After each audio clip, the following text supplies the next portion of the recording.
Have you seen the light? Have you followed it? Do you feel you have a new heart, a new soul that's replaced your old one that was overburdened with life problems? Have you cast a glance on your past life? Do you feel you're at a crossroads? Yes, everything will change. Your habits, your dealings, yet the biggest change will be here, in your heart. It's the one that motivates all other changes. A Muslim who is close to God experiences unique feelings unshared by anyone else. Such feelings cannot be described except through the use of similes and metaphors. It's akin to feeling oneself under the care of the one who is able to accomplish everything, the Supreme who knows everything. So, what and whom do we fear?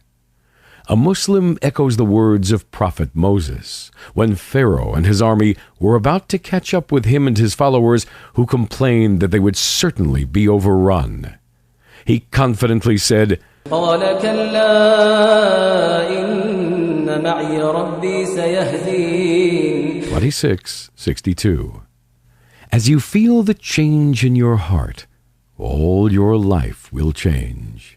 You will reset your alarm clock so as to wake up for your dawn prayer rather than going to work. You do this because your heart wants to meet up with your Creator.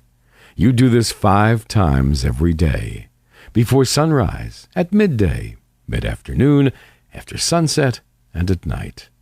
With every prayer, you have this meeting that gives you your daily spiritual nourishment, the one you find in those houses where God's name is frequently mentioned.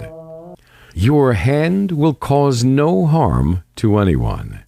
It will not grab anything forbidden. It will only do what is good and beneficial. It'll deal kindly with an orphan, and it will give assistance to a poor person. This is all because you know that God sees and hears you. Therefore, you worship Him as if you see Him.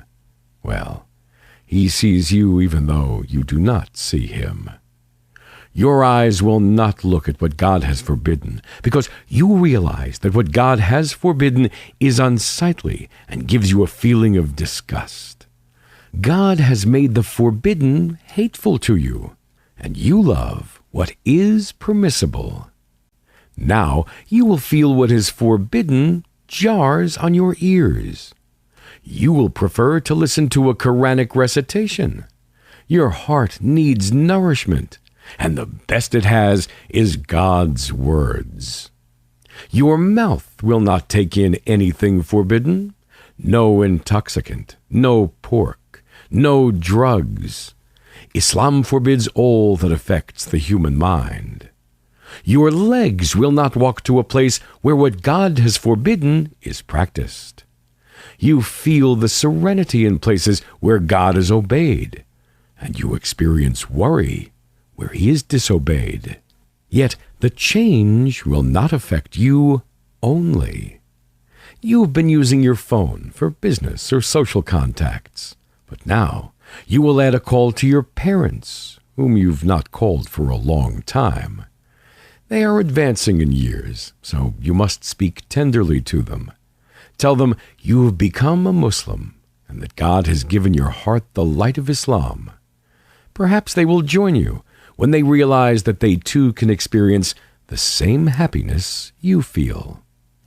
You might have wasted time on your computer. You might have used it for some forbidden purpose.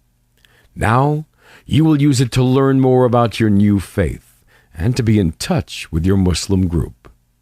Your bookcase will now have the Quran as its best acquisition, and you'll have new and useful books to give you more information and better knowledge of your new faith. Do not forget that the first word God revealed in the Quran was read. You might have often looked through the window to watch the vehicles and pedestrians, but now you'll look up at the sky and contemplate God's magnificent creation that indicates His greatness. You feel your heart full of His love, and you fear to incur His displeasure. You realize that you're just a small one of his creatures. You look at yourself and listen to his words. You realize that you're just a small one of his creatures. You look at yourself and then listen to his words. لخلق السماوات والأرض أكبر من خلق الناس ولكن أكثر الناس لا يعلمون. 40:57.